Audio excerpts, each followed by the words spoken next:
বাংলাদেশী ছাত্রছাত্রীরা মাধ্যমিক অথবা উচ্চ মাধ্যমিক অথবা দেখা যাচ্ছে ইউনিভার্সিটি লেভেল থেকে পাশ করার পরে তারা চাকরি পাচ্ছে না বা নিজেরা কোনো কাজ করতে পারছে না। এটার পিছনে আসলে ৩ টি কারণ দায়ী।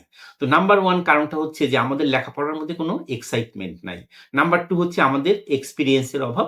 নাম্বার 3 হচ্ছে আমাদের অনেস্টি এবং ইন্টিগ্রিটির অভাব। তো আমরা যদি একটা রিসার্চ এর দিকে তাকাই, তো রিসার্চটা করেছিলেন ক্রিস্টোফার পিটারসন। তিনি হচ্ছেন মিশিগান ইউনিভার্সিটির একজন গবেষক। তিনি ১০,০০০ স্টুডেন্টের উপরে একটা রিসার্চ করে সেখান থেকে একটা কনক্লুশনে এসেছেন যে আমাদের শিক্ষা ব্যবস্থা ফুলফিলমেন্ট পাচ্ছে না ২ টা কারণে। একটা হচ্ছে এক্সাইটমেন্ট এর অভাব, আরেকটা হচ্ছে এক্সপেরিয়েন্স এর অভাব।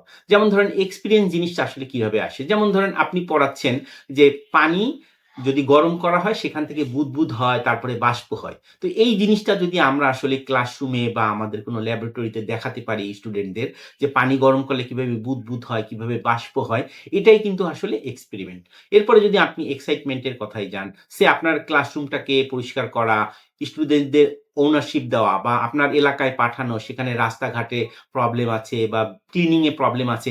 এই ধরনের এক্সাইটমেন্ট বা অ্যাডভেঞ্চার মূলক কাজকে যদি আমরা করাতে পারি, তাহলে কিন্তু আমাদের শিক্ষাটা কিন্তু পূর্ণতা পায়। এবং নাম্বার 3 হচ্ছে অনেস্টি এবং ইন্টিগ্রিটি।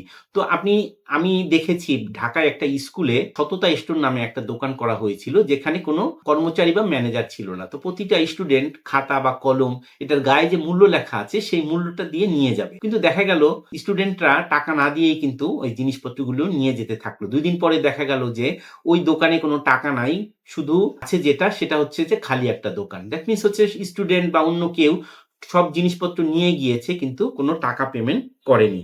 তো এই জিনিসটা যদি আপনি জাপানে চিন্তা করেন, এই স্টোরটা বা দোকানটা, জাপানে কিন্তু স্টুডেন্টদের ৩ থেকে ৫ বছর ১ম তাদের morality, ethics, team work, creativity এই জিনিসগুলি কিন্তু শেখানো হয়। ওই জায়গায় কিন্তু এই জিনিসটা আসলে মানে অসম্ভব। তো বাংলাদেশে এডুকেশন সিস্টেমের ২ টা মূল একটা অন্তরায়। সেটা হচ্ছে যে আমরা হচ্ছে স্টুডেন্টদের মেমোরাইজ করাই। মানে পরীক্ষার জন্য তাদের শুধু মুখস্থ করাই।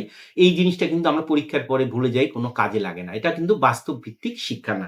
এবং নাম্বার 2 হচ্ছে punishment for failure. That means হচ্ছে আমরা কিন্তু রেজাল্টের জন্য ভয় পাই। আমরা যদি ক্লাসে একটা সার্টেন ডেইজ যদি অ্যাটেন্ডেন্স না হয়, সেক্ষেত্রে আমাদের কিন্তু পরীক্ষা দিতে দেওয়া হয় না। এই ধরনের কিন্তু অনেক প্রবলেম আছে। তারপর আমরা যদি কোয়েশ্চেন করি, সেক্ষেত্রে কিন্তু আমাদের নিরুৎসাহিত করা হয়। তো বাংলাদেশে এই জায়গা থেকে যদি বের হতে হয়, তাহলে আমাদের একটা বাস্তব ভিত্তিক এবং একটা কর্মভিত্তিক একটা কিন্তু শিক্ষা লাগবে। যেখানে এক্সাইটমেন্ট থাকবে, এক্সপেরিয়েন্স থাকবে এবং অনেস্টি থাকবে। এবং আমাদের যে স্কিল গুলি শিখতে হবে, যেমন ক্রিটিক্যাল থিংকিং, মানে আপনি কোয়েশ্চেন করা, ক্লাসে কোয়েশ্চেন করতে উৎসাহিত করা।